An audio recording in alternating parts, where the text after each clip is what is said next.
اللهم صل على سيدنا ومولانا محمد.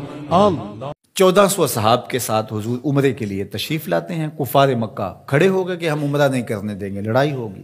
حضرت عثمان غنی رضی اللہ تعالیٰ عنہ کو بھیجا کہ ہم عمرہ کر کے واپس چلے جائیں گے، کوئی لڑائی کا ارادہ نہیں ہے. انہوں نے کہا یہ نہیں ہوگا.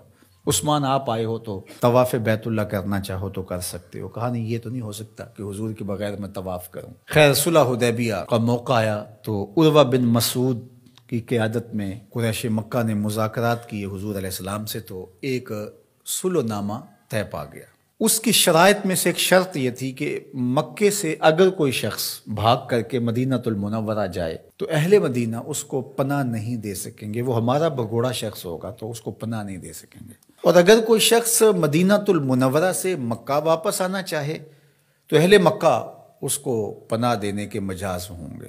تو حضرت عمر رضی اللہ تعالی عنہ اس شرط پر بہت پریشان ہوئے اور حضرت ابو بکر صدیق رضی اللہ تعالی عنہ سے جا کے بات کی اور کہا کیا ہم حق پہ نہیں ہیں؟ کہا حق پہ ہیں. حضور اللہ کے سچے رسول نہیں ہیں؟ کہا حضور اللہ کے سچے رسول ہیں. تو کہا 1400 کی تعداد معقول ہے، پھر ہم دب کے صلح کیوں کریں؟ صلح کی شرائط برابر کی ہونی چاہیے. اگر کوئی ان کا بھاگ کر کے آ جائے ادھر سے تو وہ ہم پناہ دے سکیں، اور اگر ہمارا جائے تو وہ پناہ دے سکیں، یا پھر وہ بھی نہ دے ہم بھی نہ دیں. تو حضرت ابو بکر رضی اللہ تعالیٰ عنہ نے بغیر کسی تعامل کے ایک بات کہی کہ عمر کیا اس شرط کو حضور قبول کر رہے ہیں؟ تو کہا وہ قبول کر رہے ہیں. تو برجستہ دوسرا جملہ آیا، کہا عمر ہوا رسول اللہ صلی اللہ علیہ وسلم. عمر وہ اللہ کے رسول ہیں. جب وہ قبول کر رہے ہیں تو بات ختم. یہ تھا وہ تیقن. اس کو اس مفہوم میں بھی لے سکتے ہیں، عقل قربان کم بپیش مصطفیٰ. یہاں پہ سارے راستے بند ہو جاتے ہیں. یہ ہے وہ یقین. تو کہا ہوا رسول اللہ. یہ برجستہ جملہ ہے جو یقین کی بجلیاں بھر دیتا ہے روحوں کے اندر. یہ کوئی حرج نہیں ہے کہ کسی بھی مسئلہ شرعی اور کسی بھی دینی امر میں آپ لاجک تلاش کر لیں، مل جائے تو اچھی بات ہے. لیکن یہ مزاج بنانا کہ اس کا لاجک کیا ہے، اس کا لاجک کیا ہے. تو اب ذرا دیکھیے کہ جو ظاہری اس پہ بات اٹھتی تھی کہ 1400 کی ہماری تعداد ہے اور وہ اتنے ہیں، تو برجستہ جو جواب دیا وہ یہ تھا ہوا رسول اللہ صلی اللہ علیہ وسلم، کہ وہ اللہ کے رسول ہیں. تو حضرت عمر وہیں خاموش ہو گئے. آگے چلیے. حضور علیہ السلام کا وصال ہوتا ہے. اس سے قبل لشکر اسامہ حضور روانہ کر چکے ہیں.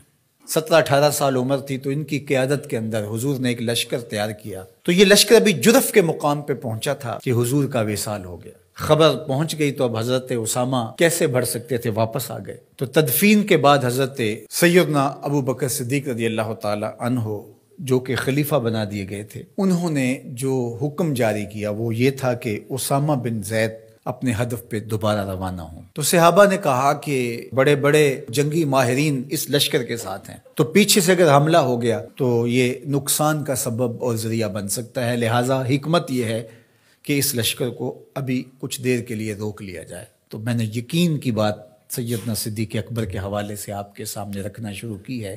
تو سنیے کیا جواب آتا ہے. انہوں نے جواب میں کہا واللہ اگر مجھے یقین ہو کہ جانور درندے جنگلوں سے آ کے میرے بدن کی بوٹیاں بھی نوچ لیں تب بھی لشکر اسامہ کو بھیجوں گا، اس لیے کہ اس کو روانہ اللہ کے رسول فرما چکے ہیں. پھر اس کا نتیجہ کیا ہوا؟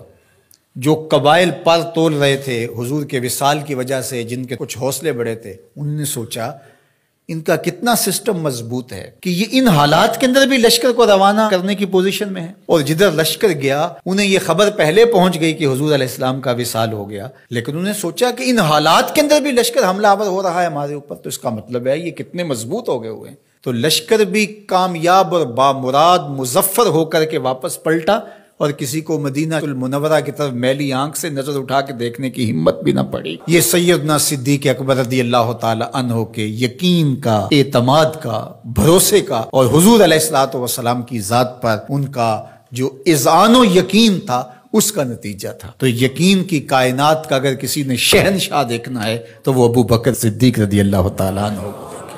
ان کی پوری زندگی یقین کی دولتوں سے بھری پڑی ہے. صاحب صدق بھی ہیں، صاحب یقین بھی ہیں. یقین کی جس عظمت پر وہ فائز المرام ہیں، تو ان کی گرد راہ بھی اگر نصیب ہو جائے تو یقین کی دولت نصیب ہوتی ہے.